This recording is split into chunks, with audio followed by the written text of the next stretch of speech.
Assalamualaikum warahmatullahi wabarakatuh. Perkenalkan, nama saya Andi Prayogoa, NIM 196. Di sini saya akan mempresentasikan hasil kerja kakak saya yang membahas tentang permasalahan pembangunan ekonomi di negara-negara berkembang. Latar belakang. Kondisi perekonomian suatu negara menentukan nasib di negara tersebut. Setiap negara pasti menginginkan masyarakatnya sejahtera, mengalami tingkat perekonomian yang tinggi. Semakin tinggi perekonomian tersebut, maka semakin tinggi pula tingkat kesejahteraan rakyatnya dan pembangunan perekonomiannya. Untuk mencapai keinginan tersebut, maka diperlukan yang namanya strategi pembangunan ekonomi. Setiap strategi harus disesuaikan dengan kondisi negara tersebut. Strategi pembangunan ekonomi merupakan salah satu konsep penting yang harus diperhatikan dalam mengamati perekonomian suatu negara. Strategi yang tepat sebaliknya. Strategi yang salah akan berakibat fatal. Untuk itu dibutuhkan sajian materi khusus yang memaparkan jelas tentang strategi pembangunan ekonomi. Permasalahan. Identifikasi masalah pembangunan dimaksudkan untuk mempercepat upaya pembangunan di negara-negara berkembang. Masalah-masalah yang teridentifikasi adalah faktor-faktor penentu pertumbuhan ekonomi, ketimpangan distribusi pendapatan, kemiskinan, pengangguran, keterbelakangan, dan beban ketergantungan. Kemiskinan. Untuk memahami lebih jauh persoalan kemiskinan, ada sebaiknya memunculkan beberapa kosakata standar dalam kajian kemiskinan sebagai berikut. Poverty line atau garis kemiskinan, yaitu tingkat konsumsi rumah tangga minimum yang dapat diterima secara sosial. Absolute and relative poverty atau kemiskinan absolut dan relatif, yaitu kemiskinan yang jauh di bawah standar konsumsi minimum dan karenanya tergantung pada kebaikan. Sedangkan relatif adalah kemiskinan yang eksis di atas garis kemiskinan absolut yang sering dianggap sebagai kesenjangan antara kelompok miskin dan kelompok non-miskin berdasarkan income relatif. Deserving poor adalah kaum miskin yang mau peduli dengan harapan orang-orang non-miskin, bersih bertanggung jawab, mau menerima pekerjaan apa saja demi memperoleh upah yang ditawarkan. Target population. Populasi sasaran adalah kelompok yang tertentu dijadikan sebagai objek dan kebijakan serta program pemerintah. Mereka dapat berupa rumah tangga yang dikepalai perempuan, anak-anak, buruh tani yang tak punya lahan, petani tradisional kecil, korban perang dan wabah, serta penghuni kampung kumuh perkotaan. Inflasi. Sebab timbulnya inflasi. Pandangan Keynes, jumlah uang beredar hanyalah satu salah faktor penentu tingkat harga.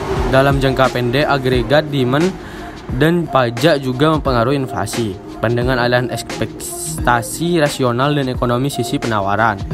Ratex percaya bahwa inflasi merupakan fenomena moneter dan jumlah uang beredar merupakan kunci untuk mencapai stabilitas harga. Ekonomi sisi penawaran inflasi sebagai fenomena moneter, pembatasan moneter untuk mengurangi inflasi, juga penurunan tarif pajak sebagai salah satu upaya untuk meningkatkan laju pertumbuhan penawaran agregat sehingga tingkat inflasi dapat dikurangi.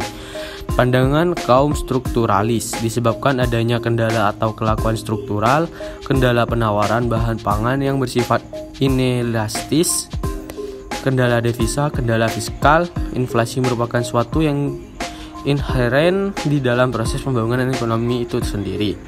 Tinjauan teoritis. Teori ekonomi klasik, sistem ekonomi pasar bebas akan efisiensi membawa ekonomi dalam kondisi full employment dan menjamin pertumbuhan ekonomi sampai tercapai posisi stasioner. Teori ini membahas tentang kebebasan seluas-luasnya dalam menentukan kegiatan ekonomi yang dirasa paling baik dilakukan.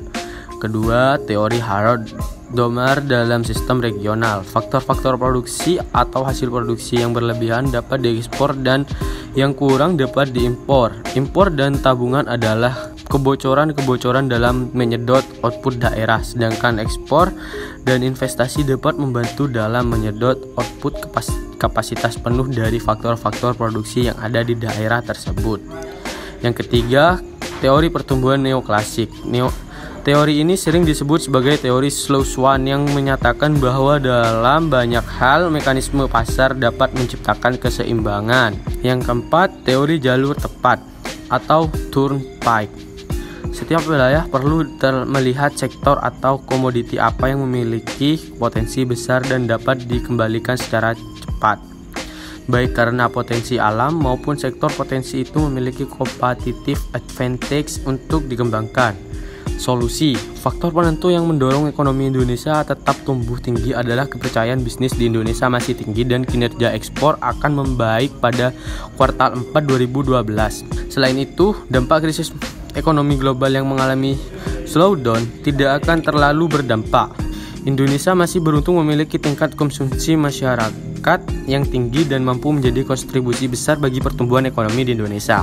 Diakui bahwa selama ini perlambatan pertumbuhan ekonomi di seluruh kawasan Asia Pasifik ini diakibatkan oleh melambatnya pertumbuhan ekonomi Cina dan India yang selama beberapa tahun ini menjadi lokomotif penggerak pertumbuhan ekonomi di Asia.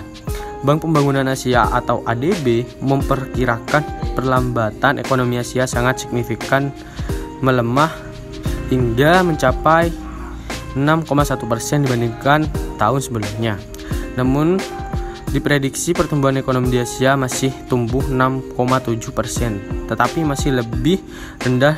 Penyebab utama dari pelemahan pertumbuhan di Cina dan India yang diakibatkan penurunan investasi dari capital outflows atau dana asing yang keluar dan volume ekspor yang menurun. Hal ini semakin diperparah dengan dampak penurunan investasi asing di India lebih besar lagi karena melambatkan reformasi sehingga berdampak pada pelambatan ekonomi.